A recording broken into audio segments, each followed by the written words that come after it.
السلام علیکم مائی YouTube family, کیسے ہیں آپ سب؟ امید ہے کہ آپ سب بالکل ٹھیک ہوں گے۔ آپ سب کی بھرپور فرمائش پر میں نے اس ناول کا وائس اوور شروع کر دیا ہے۔ ہم نشی ناول جو کہ اس چینل پہ آپ پڑھ رہے ہیں، اس کی اب تک 13 ایپیسوڈ ہو چکی ہیں اور آج ہم اس کی 14 ایپیسوڈ پڑھنے جا رہے ہیں۔ اس سے پہلے کہ ہم 14 ایپیسوڈ سٹارٹ کریں، میری آپ سے ریکویسٹ ہے کہ آپ اگر چینل پہ نیو ہیں تو اس کو سبسکرائب کر لیجئے، اور اگر آپ کو اچھی لگے اسٹوری تو اس کو لائک کر دیجیے گا۔ اور اس کے علاوہ سب سے ضروری چیز یہ ہے کہ آپ اپنی قیمتی رائے کو کمنٹ باکس میں ضرور دیجیے گا۔ تو ٹائم ویسٹ کیے بنا چلتے ہیں 14 ایپیسوڈ کی جانب۔ ہم نشین ساکی رائٹس، ایپیسوڈ نمبر 14، 14ویں قسط۔ اسلام آباد، شام کا وقت، موسم کافی سرد تھا اور سردیوں میں تو اسلام آباد کی ہوا کافی سے زیادہ سرد اور خنک ہوتی ہے، اور ایسے میں اسلام آباد ایئرپورٹ، جہاں کہیں مسافروں کے کہے اور کہیں بیگ کھینچنے کی آوازیں اور مائک میں ہوتی اناؤنسمنٹ، ماحول ویسا ہی تھا جیسے کسی بھی ایئرپورٹ یا اسٹیشن کا ہو سکتا ہے۔ لیکن کچھ لوگ ہجوم میں بھی الگ نظر آتے ہیں۔ ایسے میں وہ اپنا ایک عدد شولڈر بیگ کندھے پہ رکھے چلتا آ رہا تھا۔ آنکھوں پہ گہرے سیاہ گلاسز اس کی گہری آنکھوں کو چھپائے ہوئے تھے۔ چہرے پہ سیاہ ماسک لگانے کی وجہ سے چہرہ بھی چھپا تھا۔ شاید وہ اپنی شناخت ظاہر نہیں کرنا چاہتا تھا۔ جہاں ارد گرد لوگ اوور کوٹ اور مفلر لپیٹے چلتے نظر آ رہے تھے، وہیں وہ سفید رف ٹی شرٹ پہ بلیک جیکٹ پہنے چلتا آ رہا تھا۔ شاید اسے سردی محسوس نہیں ہو رہی تھی، یا وہ بے حس بنا ہوا تھا۔ وہ تیز قدموں سے چلتا ایئرپورٹ سے باہر نکلا۔ باہر نکلتے ہی اسے بائیں جانب کامران نظر آ گیا، جو کہ سیاہ BMW سے ٹیک لگائے کھڑا تھا۔ کامران موسم کی مناسبت سے مکمل تیار نظر آ رہا تھا۔ اب وہ گاڑی میں بیٹھ رہا تھا، غالباً اس نے بھی آنے والے کو دیکھ لیا تھا۔ گاڑی تک پہنچتے ہی اس نے گاڑی کا پچھلا دروازہ کھولا اور بیگ اندر پٹکا اور خود فرنٹ سیٹ پہ بیٹھ گیا۔ گاڑی کے سیاہ شیشوں کے پیچھے بلائنڈرز بھی لگے تھے، اسی لیے وہ اب ماسک اور گلاسز اتار چکا تھا۔ آریان بھائی، آپ ٹھیک ہیں؟ کامران کو وہ ٹھیک نہیں لگا تھا۔ سرخ آنکھیں اور چہرے کے تاثرات سخت اور برف کی طرح سرد تھے۔ ہاں ٹھیک ہوں میں، بس ایئرپورٹ پہ میرا پچھلا سفر اچھا نہیں تھا۔ اپنے فلیٹ پہ چلو، میں ابھی گھر نہیں جانا چاہتا، نہ چاہتا ہوں کسی کو پتہ چلے میری واپسی کا۔ آریان موبائل پہ ای میلز چیک کرتا اسے بتا رہا تھا۔ اوکے باس۔ گاڑی تیز رفتار سے اپنے سفر کی جانب گامزن تھی۔ میں نے مونا کا۔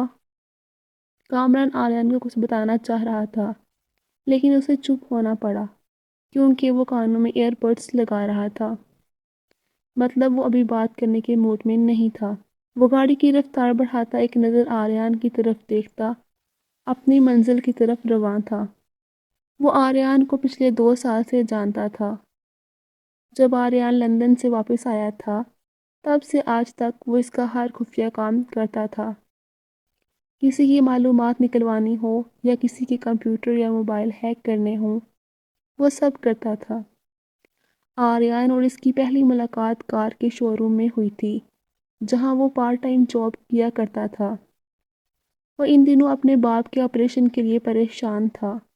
پیسوں کی ضرورت تھی اور ایسے میں اس نے آریان کو دیکھا، جو ایک ہفتے میں 2 کاریں خرید کر تیسری دفعہ ایک نئی کار خریدنے آیا تھا۔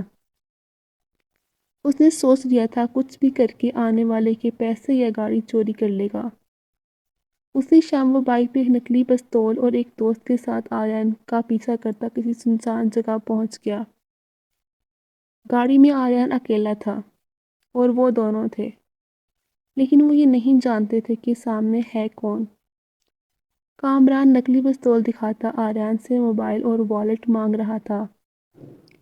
لیکن وہ شوق تب ہوا جب آریان کہا لگاتا بولا، اس طرح کے پستول سے بچپن میں بھی ایسے ہی کھیلا کرتا تھا۔ کامران کی پھٹ گئی تھی۔ اس کے بعد آریان نے ان دونوں کو پکڑ کر جتنا مارا تھا، آج بھی سوچ کے اس کے جوڑ درد کرنے لگتے تھے۔ اتنی مار کھانے کے دوران ہی اس کا دوست تو بھاگ چکا تھا، لیکن وہ بھاگ بھی نہیں پایا تھا۔ خوب مار کے جب اس نے پوچھا تو وہ روتے ہوئے بتانے لگا کہ وہ مجبور تھا۔ تب آریان نے جو اسے کہا اسے آج بھی یاد تھا۔ مجھے نفرت ہے ان لوگوں سے جو کام کرنے کے بغیر سوچتے ہیں کہ کسی کو لوٹ کے پیسہ کما لیں گے۔ تمہیں کوئی ایک کام تو آتا ہوگا ڈھنگ سے، کیونکہ چوری اور کسی کو ڈرانے میں تو تم فیل ہو بالکل۔ مجھے اپنی وہ ایک خوبی بتاؤ، پھر جتنے کہو گے پیسے دوں گا۔ کمپیوٹر، مجھے کمپیوٹر کے بارے میں سب آتا ہے، کامران درد سے کراہتا ہوا بولا۔ گڈ، پڑھتے بڑھتے ہو کیا؟ آریان اس سے آگے کا پوچھ رہا تھا۔ پڑھتا تھا لیکن اب فیس دینے کے بھی پیسے نہیں ہیں، تو پڑھائی چھوڑ کر کام کر رہا ہوں، لیکن پھر بھی اتنا ہی کما پاتا ہوں جن سے گھر میں کھانا بنتا ہے بمشکل۔ ٹھیک ہے، تمہیں جتنے پیسے چاہیے علاج کے لیے میں دوں گا، تم آج سے میرے لیے کام کرو گے، لیکن یاد رکھنا پیسے مفت میں نہیں دوں گا۔ تم میرے پاس کام کرو گے اور تمہاری تنخواہ سے میں کاٹوں گا جب تک پیسے پورے نہیں کر لیتا، آریان اسے کہہ رہا تھا۔ ٹھیک ہے بھائی، جو آپ کہیں گے میں کروں گا، آپ کا بہت احسان ہوگا۔ یاد رکھنا مفت میں کچھ نہیں ملتا، اس لیے یہ کوئی احسان وغیرہ کچھ نہیں ہوگا، تمہارا بھی اتنا ہی مشکل اور رسکی کام ہوگا، یاد رکھنا، اور تم نہ کر سکے تو پیسے نہیں دوں گا۔ اس دن سے لے کر آج تک وہ آریان کے ساتھ کام کر رہا تھا۔ 2 سال میں وہ آریان کے بہت نزدیک ہو گیا تھا، اور آریان بھی اس پہ بھروسہ کرتا تھا۔ اس کے باپ کا علاج، گھر بہنوں کی شادی، سب آریان کی وجہ سے وہ کر پایا تھا، اور آج آریان مشکل میں تھا، لیکن وہ بہت حد تک چیزوں کا جان گیا تھا۔ اب آگے کا پلان تو صرف آریان ہی بتا سکتا تھا، لیکن وہ جانتا تھا آریان اس میں سے بھی نکل آئے گا۔ وہ سوچتا ہوا جا رہا تھا، آریان آنکھیں بند کیے شاید کوئی میوزک سن رہا تھا۔ رات کے سائے گہرے ہو رہے تھے، فضا میں دھند کی وجہ سے دور سے آتی گاڑیاں صاف نظر نہیں آ رہی تھیں۔ وہ مری انٹرچینج سے اپنے فلیٹ کی طرف گاڑی موڑنے لگا، لیکن آریان نے دوسری طرف گاڑی موڑنے کا کہہ دیا۔ وہ بہت حیران ہوا، لیکن پھر اسے سمجھ آ گیا، اور زیر لب مسکراہٹ اس کے چہرے پہ آ گئی۔ شانزے بہت پریشان تھی۔ جب سے آئزہ باہر سے آئی تھی، اس دن سے اس کے رویے میں عجیب طرح کی تبدیلی تھی۔ اس دن کے بعد سے روز تیار ہو کے باہر چلی جاتی تھی اور مختلف ٹی وی چینلز اور رپورٹرز کو انٹرویو دے رہی تھی۔ عثمان الگ پریشان تھا۔ آئزہ کی اس حرکت کی وجہ سے اس کی نوکری بھی خطرے میں تھی اور آریان کی جان بھی۔ شانزے چائے بناتے ہوئے سوچ رہی تھی اور اپنے ذہن میں الفاظ ڈھونڈ رہی تھی جن سے وہ آئزہ سے بات کر سکے تاکہ اسے بات سمجھ میں آ سکے۔ جیسے ہی وہ کمرے میں داخل ہوئی، آئزہ فون پہ کسی سے بات کر رہی تھی، جو کہ اسے دیکھتے ہی فون بند کر دیا تھا۔ کس کا فون تھا آئزہ؟ کیا کسی کالج فرینڈ کا فون تھا؟ شانزے اسے چائے کا کپ پکڑاتی ہوئی بولی تھی۔ آئزہ کا ایک لفظ کا جواب شانزے کے لیے کافی نہیں تھا۔ اسے یقین تھا زیادہ پوچھنے پر یقیناً وہ بھڑک اٹھتی، لیکن اس سے بات کرنا بھی ضروری تھا۔ عثمان اس سے کہہ کر گیا تھا، آئزہ جان دیکھو، تم میرے لیے بہت اہم ہو، تم مجھے بتا سکتی ہو کہ تم کس سے بات کر رہی تھی؟ ہو سکتا ہے میں تمہاری مدد کر سکوں۔ جس کا اپنا شوہر اور گھر تو سنبھلتا نہیں، وہ اب میری کیا خاک مدد کرے گی؟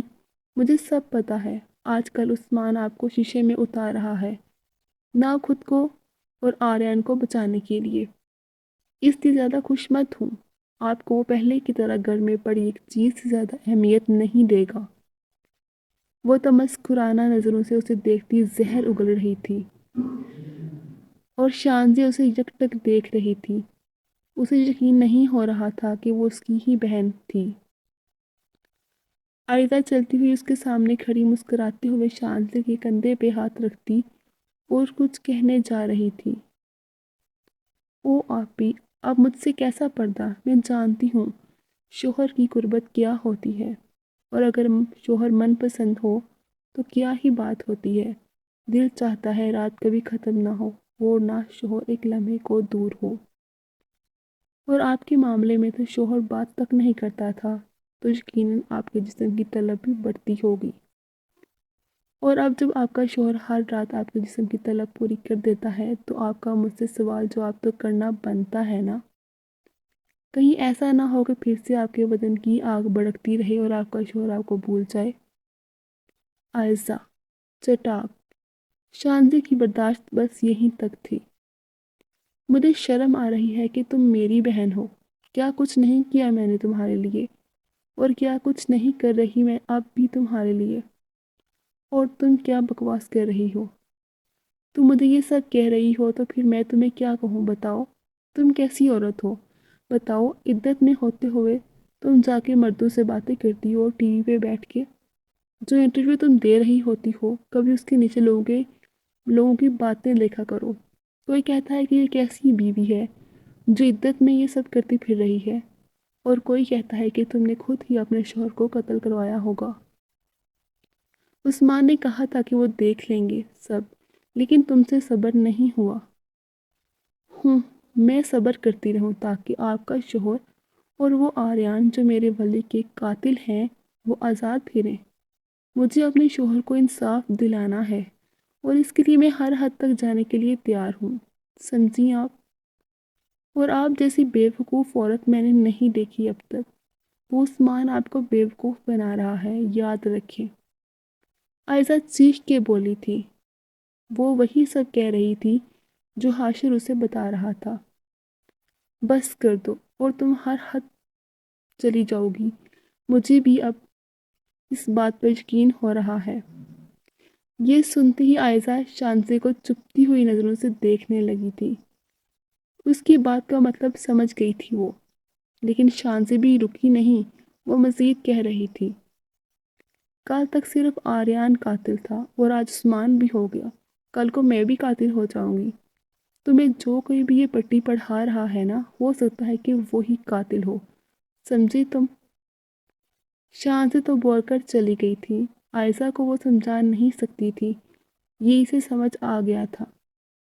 اور پیچھے آئزہ حاشر کے میسج کا رپلائی کر رہی تھی جو اس نے کیا تھا۔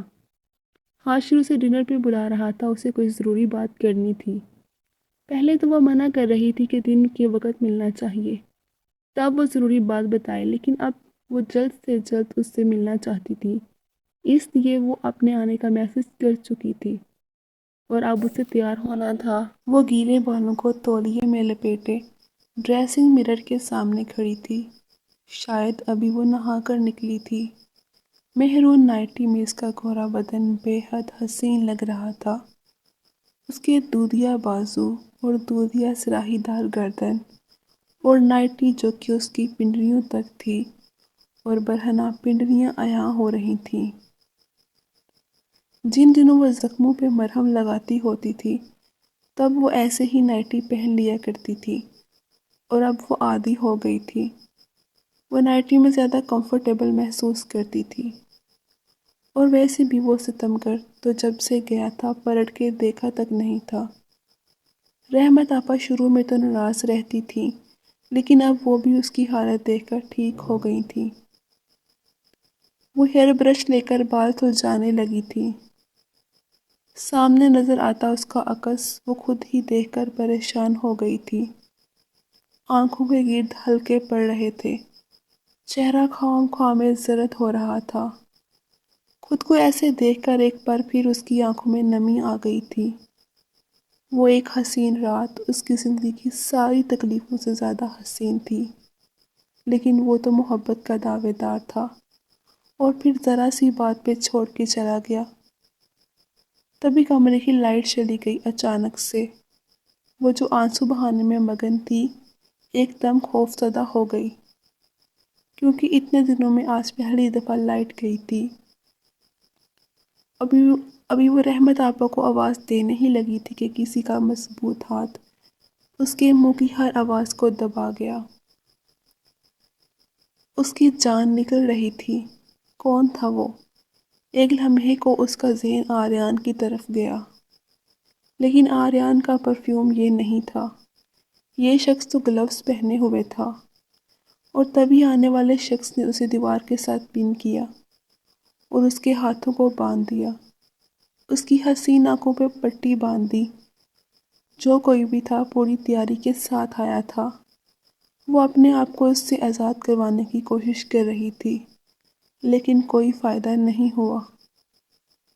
سامنے والا اپنے چہرے سے ماسک ہٹا کر اپنی جیب سے لائٹر نکال کر پہلے اس کے مرجھائے ہوئے چہرے کو دیکھتا رہا، اور پھر آہستہ سے اس کے گلابی خوف سے لرزتے ہونٹوں کو اپنے لبوں میں پیوست کر گیا۔ اور زرین یہ لمس تو شاید مر کے بھی پہچان لیتی۔ وہ وہی تھا ستمگر، اسے اپنے انتظار میں جلاتا آج آ گیا تھا۔ لیکن یہ کیسا انصاف تھا؟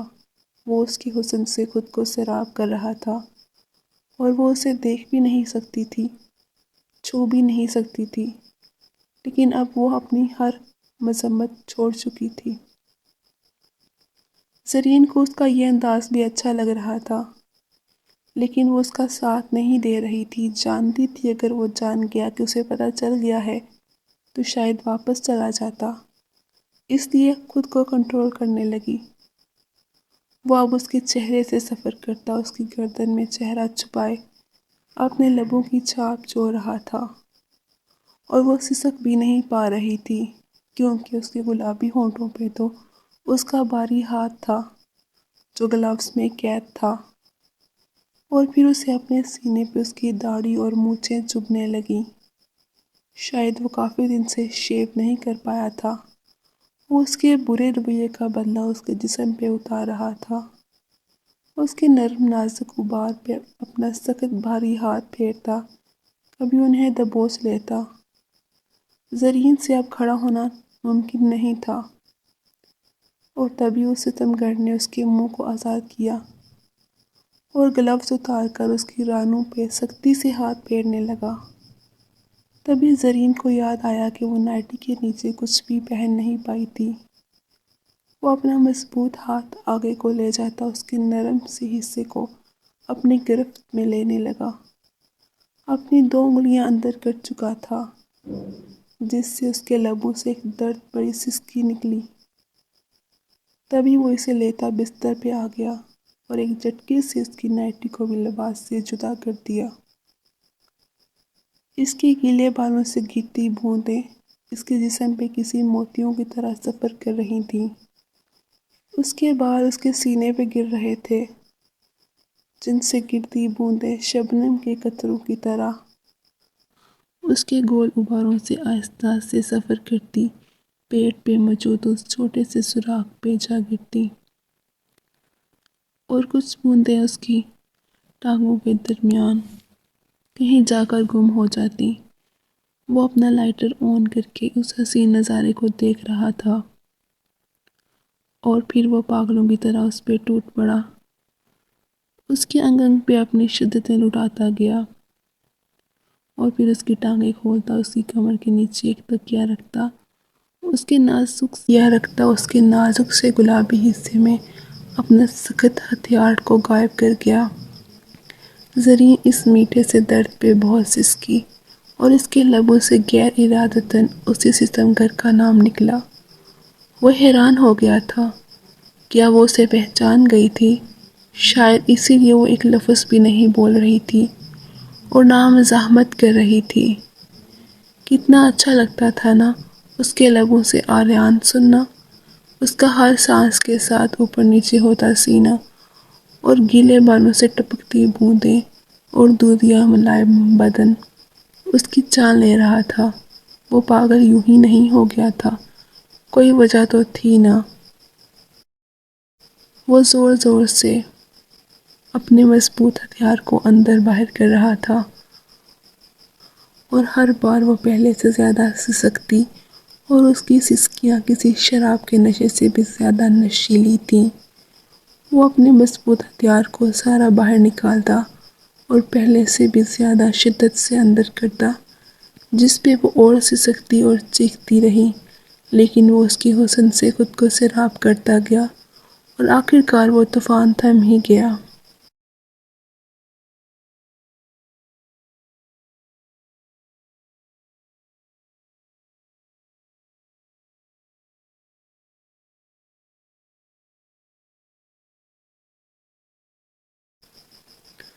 وہ ویسے ہی برہنہ بیڈ پہ پڑی تھی، مدہوش سی۔ کتنے دن کے بعد وہ آیا تھا اور اس کا حیوانی انداز بھی اتنا اچھا لگا تھا۔ اس کا جسم درد کر رہا تھا، لیکن اس کا دل پرسکون تھا۔ ایک سکون سا اس کے اندر اتر گیا تھا۔ اس کی آنکھوں پہ ابھی تک پٹی تھی اور اس کے ہاتھ ابھی تک بیڈ گراؤنڈ سے بندھے تھے۔ وہ واش روم سے نکلا تھا شاید شاور لے کر، کیونکہ پانی کی ننھی بوندیں زرین کے چہرے پر گر رہی تھیں۔ وہ اس کے پاس جھکا اور اس کے لبوں کو نرمی سے چومنے کے بعد اس کے ہاتھ کھولتا کھڑکی سے جانے لگا تو وہ بول اٹھی، مجھے معاف، لیکن وہ واپس آتا اس کے باقی کے الفاظ کو اپنے ہونٹوں میں دبا گیا اور پھر پھرتی سے چلا گیا۔ تبھی جلدی سے اس نے آنکھوں سے پٹی اتاری، لیکن وہ جا چکا تھا۔ وہ جلدی سے اپنے جسم کو ڈھانپتی کھڑکی سے باہر دیکھنے لگی، لیکن نیچے بھی کوئی نہیں تھا۔ وہ چلا گیا تھا اور وہ اسے دیکھ نہیں پائی تھی، نہ کوئی بات کر پائی تھی، لیکن اتنے دن کے بعد اس کی قربت نے بہت سکون دیا تھا۔ لیکن وہ اسے صرف استعمال کر کے چلا گیا تھا، کسی چیز کی طرح۔ آخر وہ کیوں کر رہے ہیں میرے ساتھ ایسا؟ وہ پھر سے ٹوٹنے لگی تھی۔ آئینے کے سامنے کھڑی وہ اپنے جسم کا حشر دیکھ رہی تھی۔ وہ پھر سے گہری چھاپ چھوڑ کر گیا تھا۔ ہاں، بس استعمال کرتے ہیں وہ ہمیشہ مجھے، اور کچھ نہیں۔ اس کا دودھیا بدن جو کچھ دیر پہلے تک صاف شفاف تھا، لیکن اب وہ کسی کی قربت کی کہانی سنا رہا تھا۔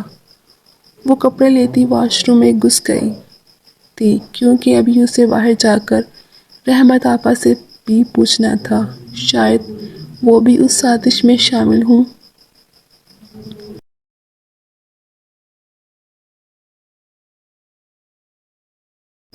یہ ایک شہر کے باہر واقع فلیٹ کا منظر تھا، جو فلیٹ ایک بیڈ روم اور اوپن کچن تک محدود تھا۔ بیڈ روم میں کھانے کی میز سجی تھی۔ کمرہ اس طرح گلاب اور موم بتیوں سے سجا تھا گویا کسی کی سہاگ رات ہو۔ تبھی فون بجنے لگا، جسے اٹھانے کے لیے کوئی واش روم سے ہاتھ خشک کرتا نکلا تھا۔ کیوں فون کیا ہے اب ڈیڈ؟ اب کیا رہ گیا ہے؟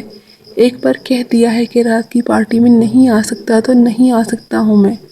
حاشر غصے سے بولا، مانا کہ آج میں نے آفس سنبھالا ہے، آج سے یہ کمپنی میری ہے، لیکن ڈیڈ آپ کو یہ پارٹی مجھ سے پوچھ کے رکھنی چاہیے تھی، کیونکہ آج رات میں ایک اور پارٹی کرنا چاہتا ہوں۔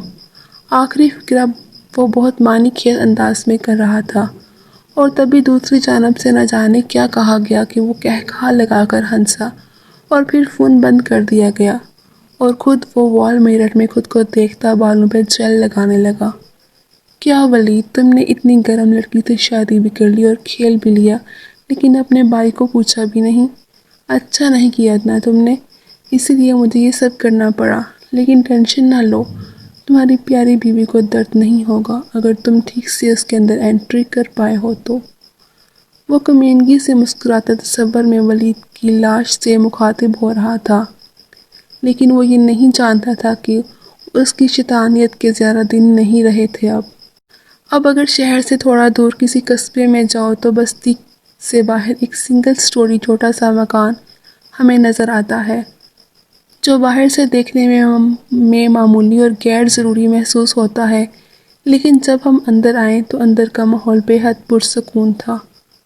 آتش دان کے پاس بیٹھا ایک مرد جو کہ سگریٹ کی کچلے لگا رہا تھا، تبھی اندر سے ایک آواز آئی، ڈاکٹر افضل، ماسٹر افضل۔ اندر سے کسی لڑکی کی زوردار آواز آئی تھی، جو وہ سنتے ہی سگریٹ آتش دان میں پھینکتا بھاگتا اندر گیا۔ کیا کیا ہوا مرزا، کیوں ایسے چیخ رہی ہو؟ وہ گھبرایا ہوا اندر داخل ہوا تھا، لیکن مونا اس کی طرف متوجہ نہیں تھی۔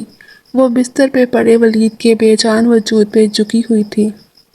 ڈاکٹر افضل جلدی سے ولید کی طرف بڑھے، لیکن مانیٹر کی سکرین پہ دل کی دھڑکنیں ایک متواتر انداز سے رواں تھیں۔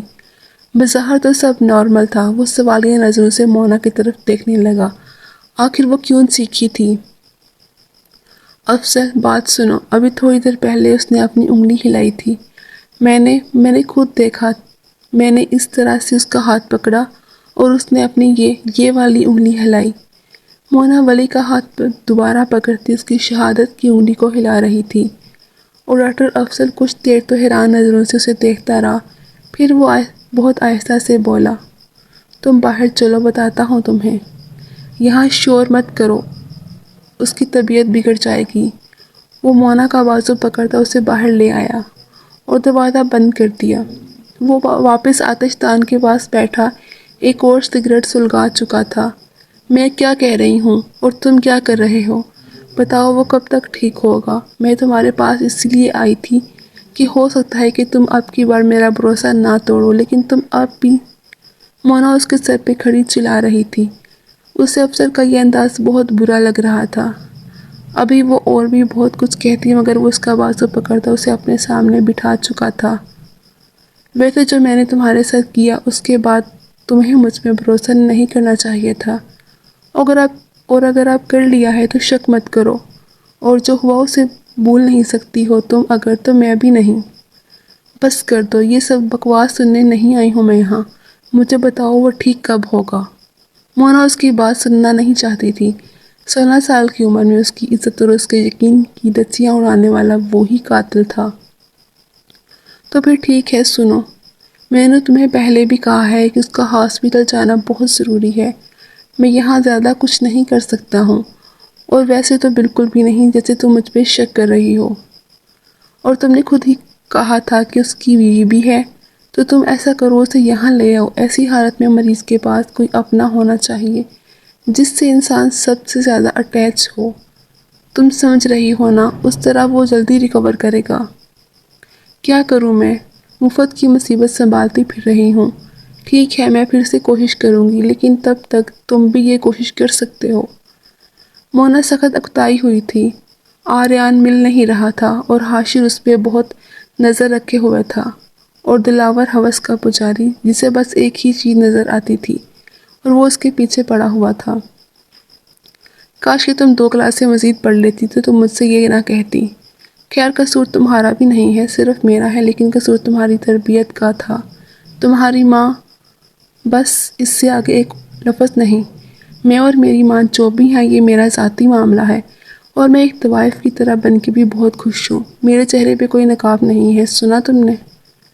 افضل کی بات سنتے ہی مونا غصے سے بولی تھی اور جانے کے لیے دروازہ کھولنے لگی، تبھی اسے افضل کے زہریلے الفاظ سننے کو ملے۔ ہاں، تمہارے چہرے پر کوئی نقاب نہیں، اور نہ تمہارے جسم پہ کوئی لباس۔ جہاں کوئی گلی کا کتا ملے تم وہیں اس سے کھچے نقاب کو بھی ہٹا دیتی ہو، اور اگر دل بڑھ جائے تو آ جانا، میں یہیں ملوں گا۔ ہوں۔ وہ جا چکی تھی اور افضل آج سے 10 سال پیچھے چلا گیا، جہاں وہ پہلی دفعہ اس سے ملا تھا۔ ایک کھلتی ہوئی کلی کی مانند تھی، لیکن اس کی ماں تب بھی ایک رنڈی ہی تھی، اور وہ اسے ایک رنڈی کی اولاد اور حرام کا مال سمجھ کر غلطی کر بیٹھا۔ جب وہ 10 سال بعد ملی تو وہ پہچان نہیں سکا، لیکن اس کی مدد کرنے کو تیار ہو گیا تھا۔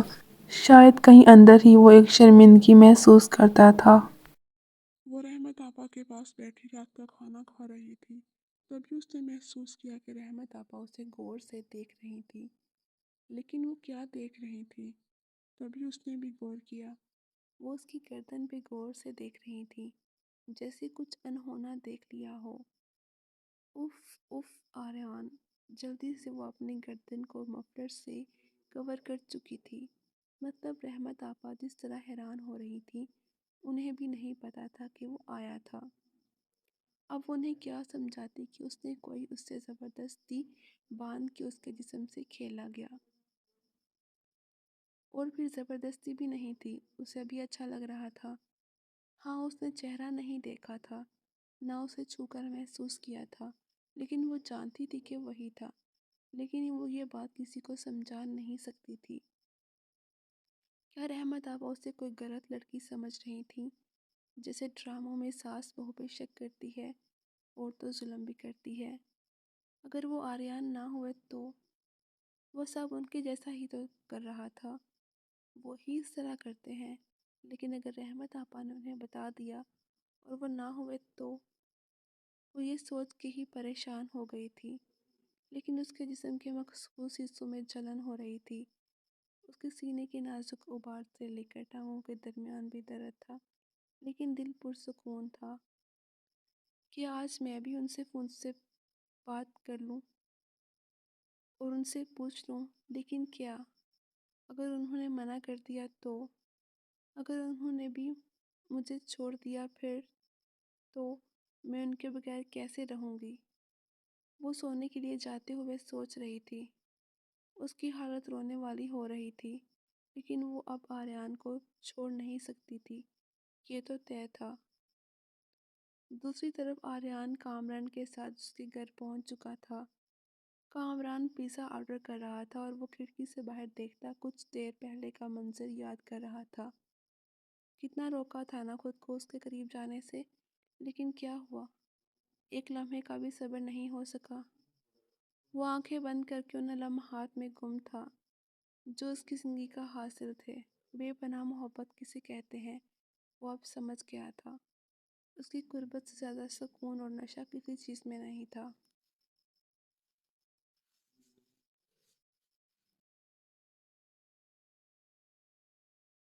آئزہ گہرے سبز لباس پہنے اور سر پہ بلیک سٹولر لیے کمرے سے باہر نکلی تھی۔ شان سے ڈنر سیٹ کر رہی تھی۔ عثمان بھی آنے والا تھا، لیکن اس کی تیاری دیکھ کر وہ حیران ہو گئی تھی، اور وہ ابھی اتنی رات کو، اسی لیے وہ اسے پکار بیٹھی۔ آئزہ کہاں جا رہی ہو؟ اس وقت؟ ٹائم دیکھو، 9 بج رہے ہیں۔ اگر جانا ضروری ہے تو عثمان آنے والے ہیں، ان کے ساتھ چلی جانا۔ میں کوئی بچی نہیں ہوں، سنا آپ نے؟ اپنے اچھے برے کا پتہ ہے مجھے۔ اگر آپ کا مجھ سے کوئی تعلق ہے نا تو مجھ پہ شک اور تہمتیں لگانا بند کریں۔ میں تہمت لگا رہی ہوں؟ جب اس طرح باہر نکلو گی تو لوگ کیا کہیں گے؟ شان سے آئزہ کی بات سن کر حیران ہو رہی تھی۔ مجھے کوئی فرق نہیں پڑتا، لوگ کچھ بھی کہیں۔ ایک نظر شان سے پہ ڈال کے وہ چلتی گئی۔ وہ گھر سے نکلی ہی تھی کہ اسے ان نون نمبر سے کال آنے لگی۔ آج سے پہلے تو وہ شاید نہ سنتی، لیکن اب وہ انٹرویو وغیرہ دے رہی تھی، اس لیے فوراً ہی کال اٹھا لی۔ لیکن دوسری طرف کے الفاظ نے اسے ایک لمحے کے لیے اپنی جگہ سن کر دیا۔ وہ فوری طور پر ٹیکسی لیتی اسی شاپ پہ جانا چاہتی تھی جس شاپ پہ وہ اپنا موبائل دے کر آئی تھی۔ اسے یاد تھا ولی کی آخری کال وہ سن نہیں پائی تھی۔ ہو سکتا ہے کہ ولی کی کال ہی آریان کو سزا دلوا سکے۔ سارا راستہ وہ سوچتے ہوئے شاپ پہ پہنچی تھی۔ اپنے موبائل کو دیکھ کر اسے کیا کچھ یاد نہیں آیا تھا۔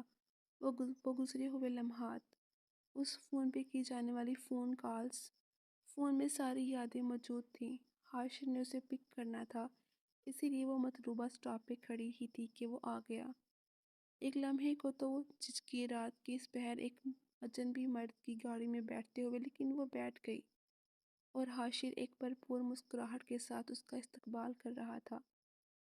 اس کا ہتھیار ولی کا ذکر تھا، جسے کرتے ہی آئزہ سب بھول جاتی تھی، وہ کہاں ہے اور کس کے ساتھ ہے۔ کاتاور پردے کھڑکیوں کے آگے سردی کو روکے ہوئے تھے، ایسے میں لاؤنج میں بیٹھے دو نفوس بہت انہماک سے ایک ڈی وی ڈی دیکھ رہے تھے۔ کامران، جیسا کہ تم کہہ رہے ہو کہ مونا مجھ سے ملنے آتی تھی اور یہ مجھے بھی یاد ہے، لیکن کیا واقعی تم سچ کہہ رہے ہو؟ ولی زندہ ہے کیا؟ آریان اب تک ساری بات سن کے بھی یقین نہیں کر رہا تھا۔ کامران، جیسا کہ تم کہہ رہے ہو کہ مونا مجھ سے ملنے آتی تھی اور یہ مجھے بھی یاد ہے، لیکن کیا واقعی تم سچ کہہ رہے ہو؟ ولی زندہ ہے کیا؟ آریان اب تک ساری بات سن کے بھی پر یقین نہیں تھا۔ بائی، یہ سچ ہے، میں چوٹ لگنے کے بہانے اس گھر میں گیا تھا سچ میں وہاں ولید تھا، لیکن وہ کوما میں ہے، ایک ڈاکٹر بھی ہے وہاں، لیکن ولید کو ہاسپٹل کی سخت ضرورت ہے، ورنہ بائی کچھ بھی ہو سکتا ہے۔ اسی لیے وہ لڑکی مجھ سے ملنا چاہتی تھی۔ اسے پیسے اور محفوظ جگہ دونوں مجھ سے ہی چاہیے ہوں گی، اور ظاہر ہے اس کا مطالبہ جائز بھی ہوگا۔ تم کسی طرح اس سے میری ملاقات ارینج کرواؤ، اور دوسری خبر اگر سچ ہے تو ثبوت دو مجھے کوئی۔ میں بنا ثبوت کے دشمن کو بھی نقصان نہیں پہنچا سکتا، تم یہ جانتے ہو۔ حاشر کا نام لے رہے ہو، ایک بار پھر سوچ لو۔ آریان کامران کی آنکھوں میں دیکھتا سرد لہجے میں پھنک آ رہا تھا، جس سے وہ ڈر بھی گیا تھا۔ بھائی اگر یقین نہ ہوتا تو میں بولتا ہی نہ، یہ آپ بھی جانتے ہیں۔ یہ سب ویڈیوز تو دیکھ لی ہیں آپ نے، یہ معصوم لڑکیاں، یہ نو عمر لڑکے، کیسے ان کے میدوں میں ڈرگس بڑھی جا رہی ہیں۔ اسے دیکھنے کے بعد بھی آپ یہ کہہ رہے ہیں؟ نہیں، حاشر نے ولید پہ حملہ کروایا ہے، اس کا ثبوت چاہیے مجھے۔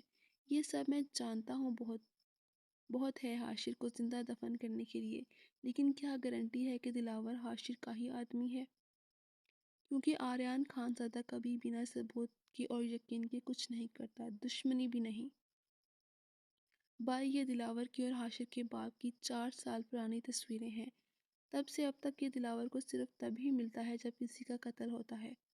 یہ تصویر دیکھیں، یہ احمد قادیانی ہے، 2 سال پہلے یہ کار ایکسیڈنٹ میں مارا گیا، اور اہم بات دیکھیں کہ اس کی موت کے 2 دن پہلے بھی دلاور اور حاشر بھی ملے۔ وہ یہ ساری تصویریں دیکھیں، اور ان میں ایک تصویر ولید کی ہے۔ ولید پہ حملے کے 2 دن پہلے دلاور حاشر کے آفس کیوں جاتا ہے، وہ بھی پورے 2 سال بعد؟ ٹھیک ہے، مان لیا کہ حاشر ہی ہے وہ، کیونکہ بابا کو بھی شک ہے ان باپ بیٹے پر، لیکن یہ ناکافی ثبوت ہے۔ سب سے پہلے مونا سے ملنے چلو۔ مونا کے موبائل میں ٹریسر لگا ہوا ہے نا؟ چیک کرو کتنی دیر میں پہنچیں گے ہم۔ میرے پاس وقت کم ہے کامران، بہت کم۔ عثمان مجبور ہے، اور پولیس کتوں کی طرح میرے پیچھے ہے۔ میرے باپ کا کاروبار سب تباہی پہ کھڑا ہے۔ جی بھائی، آدھے گھنٹے کی ڈرائیو ہے، اس کی لوکیشن تو یہی بتا رہی ہے۔ کامران اپنے ٹیب پہ چیک کرتا بتا رہا تھا۔ گاڑی نکالو، یہ کام آج ہی رات میں ختم کرنا۔ کوئی اچھا ثبوت ڈھونڈ کر عثمان کو دینا ہے، ورنہ سب ختم ہو جائے گا۔ آریان صوفے سے اٹھا اور سامنے رکھا پیزے کا آخری سلائس لیتا اپنے گلاسز اور ماسک پھر سے لگا رہا تھا، اور یوں ہی اس حسین دوشیزہ کی یاد آ گئی۔ مجھے ناکارہ کر دیا ہے تم نے زرین، اور مجھ پہ ظلم کی انتہا تمہاری بے اعتباری ہے۔ ہر جگہ تم ہی نظر آتی ہو۔ وہ زیر لب بول رہا تھا خود سے۔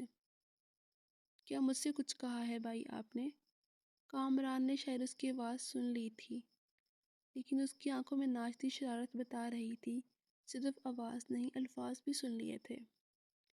آریان ایک نظر اسے گھورتا باہر نکل گیا، لیکن پیچھے کامران کی شوق آواز اس کے ستے ہوئے چہرے پہ مسکراہٹ لے آئی۔ عشق نے ناکارہ کر دیا غالب، ورنہ لوگ ہم بھی کام کے تھے۔ اب چلو بھی، یہ شاعری سے لگاؤ ہو گیا ہے، اب پاگل خانے میں بھرتی کرواؤں کیا؟ آریان کی آواز میں غصہ نہیں تھا، اسی لیے کامران بھی ہنستا ہوا اس کے ساتھ ہو گیا۔ کیا کروں بھائی، آپ کو جتنی اچھی قسمت نہیں ہے، ایک لڑکی پسند آئی ہے وہ بھی منہ نہیں لگاتی۔ کیا کروں میں، بہت چلاک اور ظالم ہے وہ۔ تم اسی قابل ہو، تم کسی معصوم اور سیدھی لڑکی سے سیدھے نہیں ہونے والے ہو۔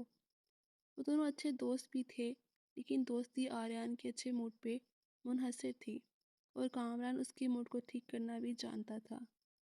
وہ دونوں مذاق کرتے ہوئے جا رہے تھے، لیکن ابھی ایک اور قیامت ان کی منتظر تھی۔ حاشر اسے فلیٹ پہ لے آیا تھا، جو کہ سنسان جگہ پہ دیکھ کر آئزہ کو کچھ غلط ہونے کا احساس ہوا۔ وہ گاڑی سے اترنا نہیں چاہتی تھی۔ جیسے ہی وہ گاڑی سے اتری، حاشر پیچھے مڑتا اس سے ٹکرا گیا، اور آئزہ حواس باختہ ہو گئی اور اس کے ہاتھ سے موبائل چھوٹتے ہی نیچے سڑک پہ گر گیا۔ اوہ نو، آئی ایم سوری آئزہ، آپ کا فون میری وجہ سے ٹوٹ گیا، لیکن پلیز آپ پریشان مت ہوں، میں آپ کو کل ہی ٹھیک کروا کے دے دوں گا۔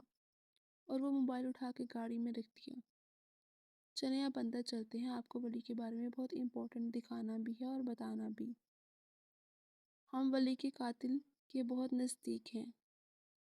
حاشر اپنا مقصد پورا کر چکا تھا اور وہ اس سے موبائل لے چکا تھا اور اب وہ اپنے مقصد آسانی سے پورا کر سکتا تھا۔ یہ کون سی جگہ ہے؟ ہم تو ریسٹورنٹ میں نہیں ڈنر کرنے والے تھے؟ عائزہ ڈرتے ڈرتے اسے پوچھ گئی۔ جی ایسا ہی تھا، لیکن ابھی کچھ دیر پہلے ہماری ٹیبل بک ہو گئی کسی اور کے لیے، تو یہ میرے دوست کا فلیٹ تھا، تو سوچا یہاں سکون سے بات کر لیتے ہیں، بہت خاص باتیں بھی تو پبلک پلیس پہ نہیں ہوتی نا۔ حاشر عائزہ جیسے بیوقوف لڑکیوں کو مزید بیوقوف بنانے میں ماہر تو تھا ہی۔ جیسے ہی عائزہ فلیٹ میں داخل ہوئی، نہ جانے کیوں اس کا دل ڈوبنے لگا۔ اسے شانزے کے الفاظ یاد آ رہے تھے، لیکن اب وہ یہاں سے بات سنے بغیر نہیں جا سکتی تھی۔ جیسے ہی وہ 2 قدم آگے بڑھا تو اندر کا منظر اس کے قدموں کو زنجیر کر گیا۔ بیڈ روم سرخ گلابوں سے اور کینڈل سے سجا ہوا تھا۔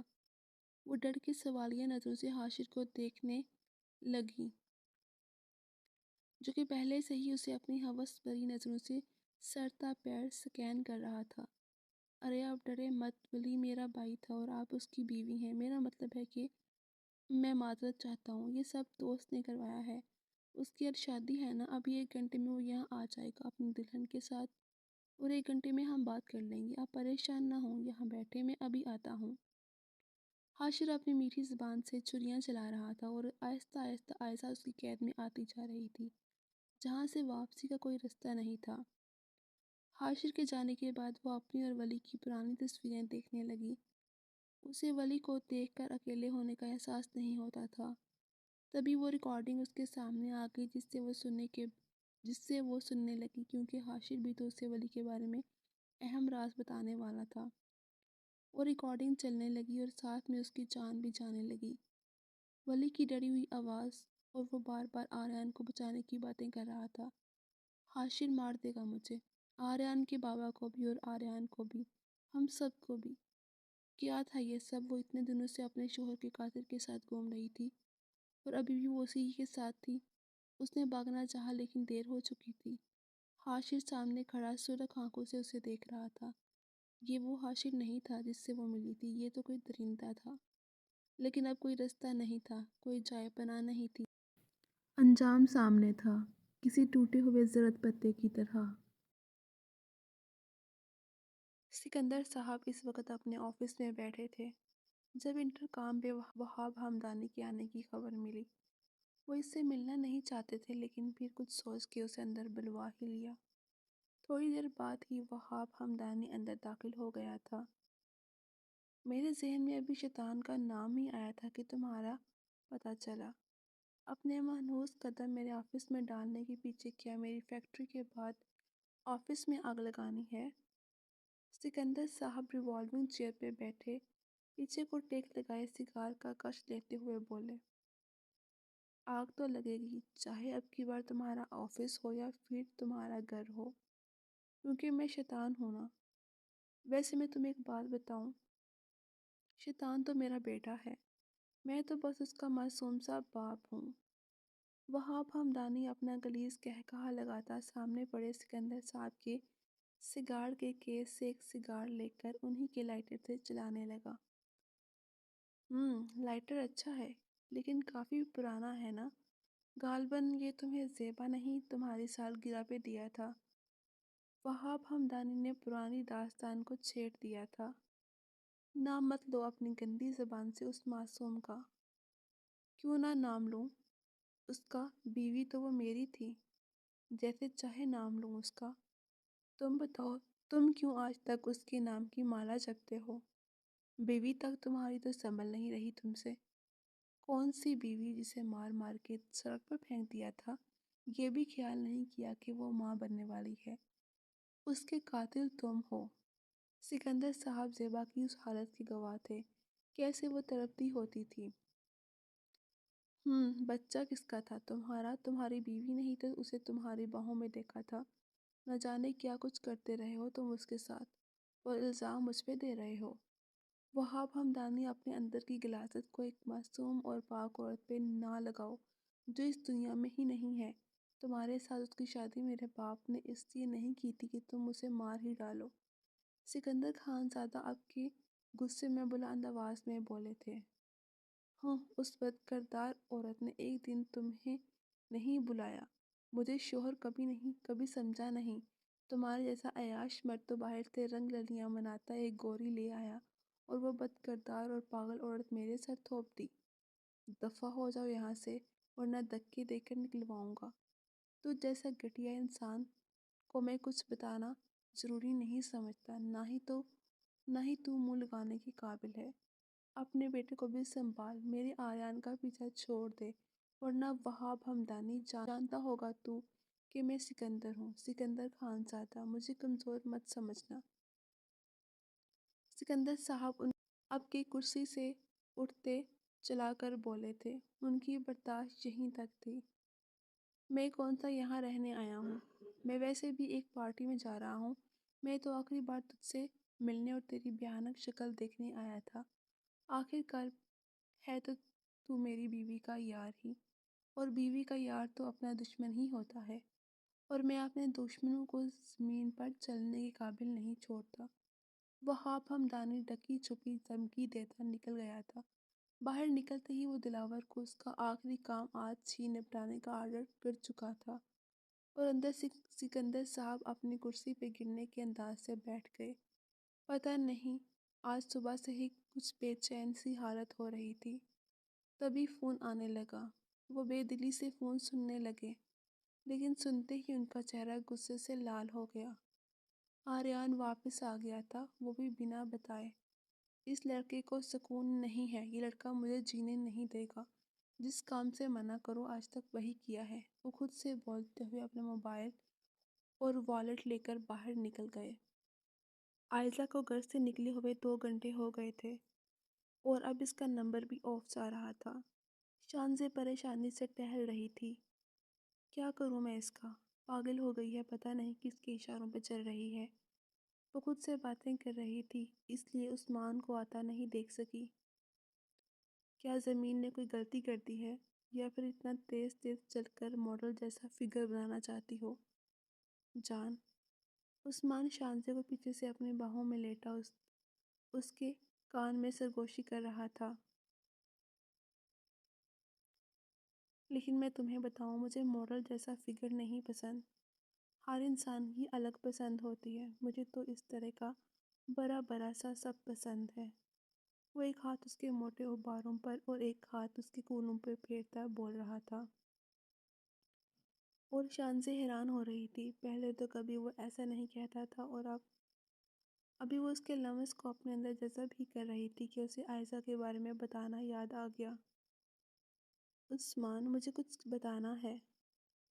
وہ جلدی سے اس کی جانب مڑی اور بولی، کہہ لینا، ہم کہیں جا رہے ہیں کیا؟ ساری رات یہی کام کرنا ہے؟ آج کہنا اور سننا ہی تو ہے۔ اور اس کی گردن میں اپنا چہرہ چھپا گیا اور اس کے ہاتھ اس کی موٹی چھاتی کو مسلنے لگے۔ شان سے اپنے حواس کھو رہی تھی، لیکن وہ اپنے حواس پہ قابو پاتے ہوئے بولی، عائزہ غائب ہے، کہیں چلی گئی ہے، نمبر بھی بند جا رہا ہے۔ اس کی بات سنتے ہی وہ ایک جھٹکے میں پیچھے ہوا تھا۔ کیا؟ کہاں گئی ہے وہ؟ تمہیں کہا بھی تھا اسے گھر سے نہیں نکلنے دینا۔ لوگ باہر طرح طرح کی باتیں کرتے ہیں مجھے۔ اب چپ کیوں ہو؟ کچھ پوچھ رہا ہوں، کہاں گئی ہے وہ؟ کب نکلی تھی وہ؟ گاڑی تو باہر کھڑی ہے، وہ کس کے ساتھ گئی ہے؟ عثمان کا سارا موڈ خراب ہو چکا تھا۔ 2 گھنٹے ہو گئے ہیں اسے نکلے ہوئے، شاید وہ ٹیکسی پہ گئی ہے۔ شان سے بہت شرمندگی محسوس کر رہی تھی، اس کی بہن نہ جانے کیوں عائزہ اس کی زندگی عذاب کرنے پہ تل گئی تھی۔ شان سے میں پوچھ رہا ہوں وہ گئی کہاں ہے؟ کچھ تو بتایا ہوگا نا؟ کب سے پوچھ رہا ہوں، پھر تم کہتی ہو میں غصہ کرتا ہوں۔ اب کہ عثمان بہت برداشت کر کے بولا تھا، پتہ نہیں، مجھے کچھ نہیں پتا ہے۔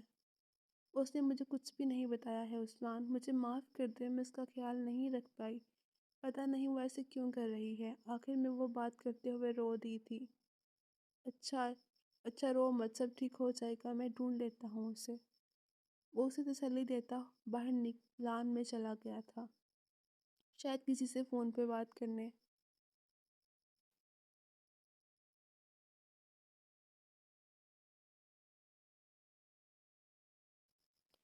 بس ہم پہنچنے ہی والے ہیں بھائی، پھر وہ لڑکی ہمیں سب بتائے گی، یا پھر آپ کہتے ہیں تو ہم پہلے ولید کو دیکھنے چلتے ہیں۔ کامران آریان سے باتیں کر رہا تھا، لیکن وہ نہ جانے کافی دیر سے کن سوچوں میں گم تھا۔ نہیں، پہلے اس لڑکی کے پاس جانا ہے، پھر ولید کے پاس جائیں گے۔ میری ڈاکٹر سے بات ہو گئی ہے، وہاں ولید کو لے جائیں گے۔ بس آپ ڈاکٹر بابا کو نہ بتا دیں میرا، ویسے تو ابھی تک کسی کو پتہ نہیں ہے۔ آریان کی بات سنتے ہی کامران کا رنگ سفید ہو گیا۔ وہ اسے بتانا چاہتا تھا لیکن ڈر لگ رہا تھا، لیکن بتا دینا چاہیے تھا۔ بھائی، وہ مجھ سے ایک چھوٹی سی، دیکھیں بھائی، میں نے جان بوجھ کے نہیں کیا ہے، مجھ سے غلطی ہو گئی ہے ایک، لیکن میں، کیا بکواس کر رہے ہو؟ کون سی غلطی ہو گئی ہے؟ صاف صاف بتاؤ مجھے، ورنہ ابھی گاڑی سے باہر پھینک دوں گا۔ اس کے بعد کرنے کے انداز سے آریان کو شک ہو گیا تھا۔ وہ کسی کو بتا چکا تھا، شاید بابا کو، لیکن میں آپ کو لینے ایئرپورٹ آ رہا تھا، تب مجھے راستے میں عثمان، ابھی وہ بات پوری نہیں کر پایا تھا کہ آریان کے موبائل پہ عثمان کی کال آنے لگی، جس پر وہ سب سمجھ گیا تھا۔ وہ عثمان بھائی کو ہی غلطی سے بتا دیا تھا، کامران ڈرتے ہوئے بولا۔ آریان غصے سے لب بھینچتا کال اٹینڈ کر چکا تھا، لیکن دوسری طرف جو عثمان نے کہا تھا اسے سن کے بھی ہوش اڑ گئے تھے۔ ٹھیک ہے، میں جاتا ہوں وہاں، پریشان مت ہو، ٹھیک ہے یار، جا رہا ہوں۔ آریان آخری بات الفاظ بول کر فون بند کر چکا تھا۔ وہ اپنا واٹس ایپ چیک کر رہا تھا۔ سنو کامران، یہ لوکیشن چیک کرو، کتنے منٹ کے فاصلے پہ ہے، اور جلدی سے بھی جلدی چلاؤ گاڑی، ہمیں جلدی پہنچنا ہے یہاں۔ عثمان کی بھیجی ہوئی لوکیشن وہ کامران کو دے رہا تھا، جسے دیکھتے ہی کامران بھی حیران ہوا تھا، کیونکہ یہ جگہ انڈسٹریل علاقے کی تھی جہاں بہت کالونی وغیرہ نہیں تھی، لیکن خوش قسمتی سے وہ صرف چند منٹوں کے فاصلے پر تھے۔ وہ گاڑی کی سپیڈ بڑھاتا آریان کے غصے سے بچنا چاہتا تھا، اور آریان، وہ اس وقت شدید غصے میں اور پریشان نظر آ رہا تھا۔ نہ جانے کیا ہوا تھا، وہ تو اس وقت اس سے کچھ پوچھ بھی نہیں سکتا تھا، اس لیے خاموشی سے ڈرائیو کرتا رہا۔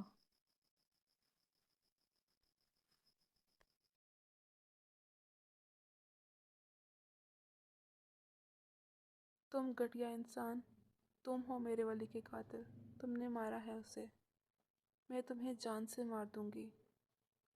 تم نے مجھے بیوقوف بنایا اور مجھے یہاں لے آئے۔ آیتہ حاشر کو دیکھتے ہی اس کا گریبان پکڑ کر پھٹ پڑی تھی۔ وہ اس کے چہرے پہ تھپڑ مار رہی تھی، وہ اپنے حواسوں میں نہیں تھی۔ بس بہت ہو گیا تمہارا ناٹک، اتنی تم ستی سوتری نہیں ہو۔ ہوں، حاشر اسے ایک جھٹکے میں خود سے دور پھینکتا ڈاڑا تھا۔ میں نے تمہیں بہت بیوقوف بنایا ہے، میں تمہیں یہاں لایا ہوں، کیا اٹھا کے لایا ہوں بولو؟ خود چل کے آئی ہو، اور شادی سے پہلے بھی تم اس فالتو ولید کی رکھیل تھی، میں جانتا ہوں۔ تم جیسی گرم لڑکیوں کو میں جانتا ہوں، جو اپنی آگ ٹھنڈی کرنے کے لیے کسی نہ کسی کے ہاتھ لگتی ہیں۔ کیوں، صحیح کہہ رہا ہوں نا؟ اسی لیے اس دن جب میں تمہارا بازو چھو رہا تھا تم کچھ نہیں بولی، تم نے مجھے روکا بھی نہیں، کیونکہ تمہیں مزہ آ رہا تھا، ہے نا؟ وہ ایک آنکھ دباتا کمین کی ہنسی ہنس رہا تھا۔ وہ نیچے جھکا، اس کی تھوڑی سے چہرہ اوپر کرتا وہی سب بول رہا تھا جو وہ شانزے کو بول کر آئی تھی۔ یہ الفاظ تو اس سے بھی بھیانک تھے۔ بکواس بند کرو اپنا، گھٹیا انسان، مجھے تو یاد بھی نہیں ہے، میں نے صرف ولی سے محبت کی ہے۔ تمہیں کیا لگتا ہے ڈر جاؤں گی میں تم سے؟ تھوکتی ہوں میں تم پہ، تھو ہے تمہاری مکروہ شکل پہ۔ عائشہ نے اس کے منہ پہ تھوک دیا تھا۔ حاشر اس کے اوپر جھکا تھا کیونکہ وہ فرش پہ گری تھی۔ حاشر پاگل ہو گیا تھا، وہ اس پہ جپٹ پڑا تھا، عائشہ کے چلانے کی پرواہ کیے بغیر۔ وہ اس کو دوپٹہ اچھالتا، اس سے اپنا منہ صاف کرتا، اس کی جانب بڑھ رہا تھا، اور وہ فرش پہ گری پیچھے کو ہٹ رہی تھی۔ اب سین یہ تھا کہ عائشہ اپنے دونوں ہاتھوں سے اپنی چھاتیوں کو چھپائے پیچھے ہٹ رہی تھی، اور حاشر بھی فرش پہ گھٹنوں کے بل اس کی طرف بڑھ رہا تھا۔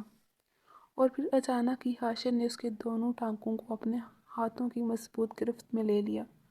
اس کے ٹرنک ٹراؤزر میں اس کی سڈول ٹانگیں اپنے آپ کو کولہوں تک ظاہر کر رہی تھیں، کھینچا تانی میں اس کے بال بکھر چکے تھے۔ عائشہ زور سے چلائی تھی، چھوڑو مجھے گھٹیا انسان، اپنے ناپاک ہاتھ مجھے مت لگاؤ، کمینے، چھوڑ میرے پاؤں۔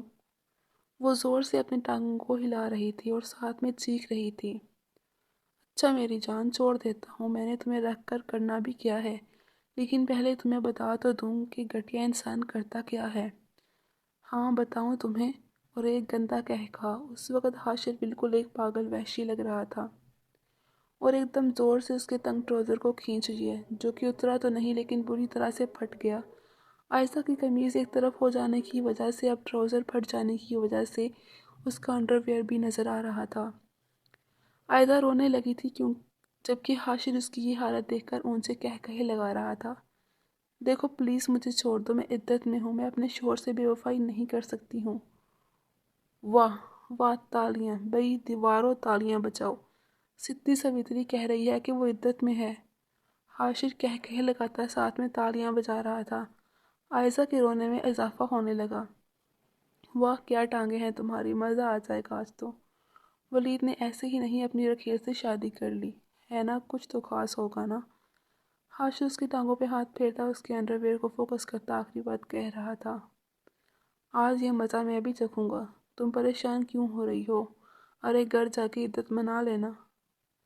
حاشر آگے بڑھتا عائدہ کے چہرے کو ہاتھوں میں لیتا بولا تھا، چھوڑو چھوڑو مجھے گلیز انسان، تم ایک پاگل ہو، سائیکی ہو، پاگل خانہ جگہ ہے تمہاری۔ عائشہ ڈر بھی رہی تھی اور خود سے دور بھی کرنا چاہ رہی تھی، لیکن وہ آگے بڑھتا گیا اور اس کے بازو سے اس کی قمیض پھاڑ دی۔ وہ اس کے کپڑے پھاڑ رہا تھا، عائشہ اسے مار رہی تھی، وہ اپنے ناخنوں سے اس کے چہرے کو نوچ رہی تھی، لیکن وہ اس کے لباس کو تاڑ تاڑ کر چکا تھا۔ اب سین یہ تھا کہ عائشہ صرف ایک برا اور انڈر ویئر میں بکھرے بالوں اور بری حالت میں دیوار کے ساتھ جڑی بیٹھی تھی۔ اسے اپنی عزت لٹ جانے میں دیر نظر نہیں آ رہی تھی، اور تبھی حاشر ہاتھ میں ایک رسی لے کر اس کے پاس آ گیا۔ اس کے چہرے اور بازوں پہ جگہ جگہ ناخن لگنے کی وجہ سے خون کے قطرے نکل رہے تھے۔ اوہ میری جان، اتنی گرمی چھپا کر رکھی تھی تم نے، واہ کیا مست مال ہو تم، ذرا اپنے ہاتھ اوپر اٹھاؤ نا، ایک گیم کھیلتے ہیں، ٹھیک ہے؟ عائشہ اپنا چہرہ اوپر کرتے ہی اس کے منہ پہ پھر سے تھوک چکی تھی، جس پہ وہ بڑکتا اس کے منہ پہ ایک کے بعد ایک کتنے ہی تھپڑ مارنے لگا۔ ہوں مجھ پہ تھوکتی ہے، مجھ پہ، حاشر پہ؟ ارے اس ولید کے پاس ہے ہی کیا، پھٹیچر بائک، غربت، بس اس پہ ہی تم مر مٹ گئی۔ اسے بیڈ پہ پٹکتا وہ اس کے بازو اوپر لے جاتا، بیڈ گراؤنڈ سے باندھ چکا تھا اور اس کی ٹانگوں کو کھول کر اطراف میں باندھتا، وہ بالکل سائیکی لگ رہا تھا۔ عائشہ رو رہی تھی، کاش وہ شان سے کوئی کچھ بتا دیتی، اب تو یہاں مر بھی جاتی تو کسی کو پتہ نہیں چلنا تھا۔ کاش وہ گھر سے نہ نکلی ہوتی، وہ گھر میں رک جاتی، کاش۔ حاشر اپنی شرٹ اتارتا اس کے اوپر جھک رہا تھا، اس کی گردن میں چہرہ چھپا کے وہ اپنی پیاس بجھانے لگا اور عائشہ اس کے گندے لمس پہ رونے لگی۔ حاشر اس کے سینے پہ مجبرا کے اوپر سے ہی کسی بھوکے جانور کی طرح اس کے سینے پہ پل پڑا۔ عائشہ زور زور سے چیخنے لگی تھی، شاید کوئی آ جاتا اسے بچانے۔ حاشر اس کے جسم کو نوچ رہا تھا،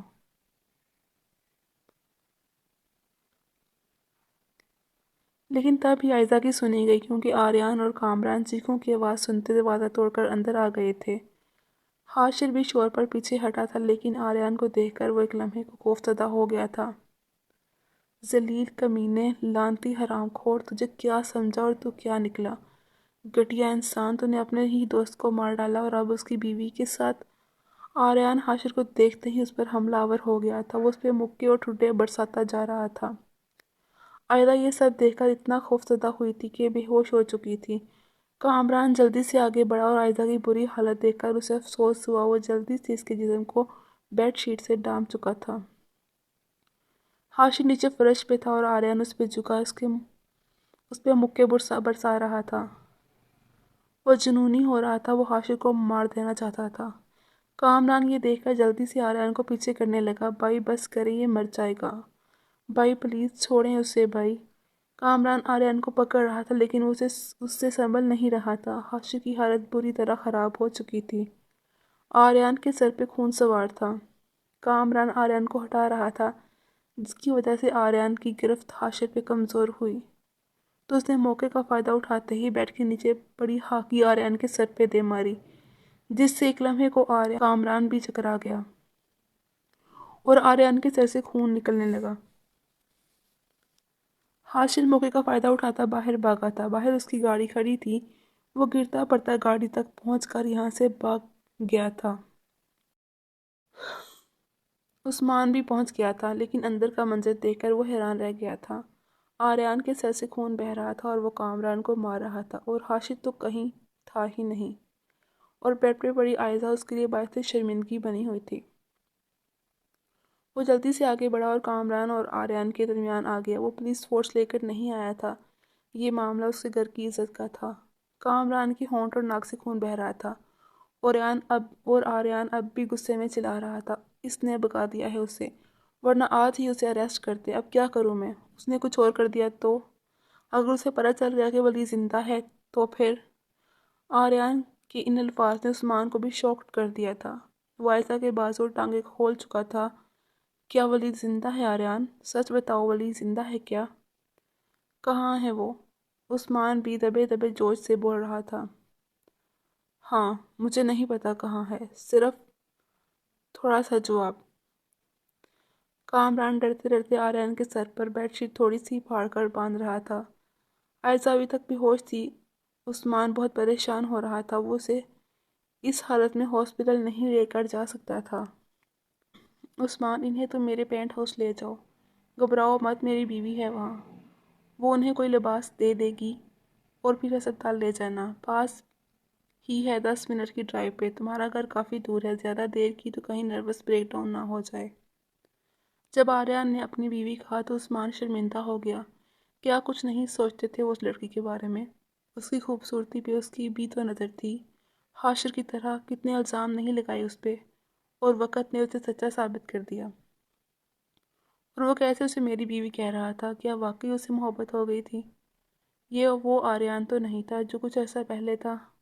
اس کی آنکھوں میں تو وہ محبت اور احترام اسے بھی نظر آ گیا تھا جو وہ میری بیوی کہتے ہوئے آنکھوں میں لے آتا تھا۔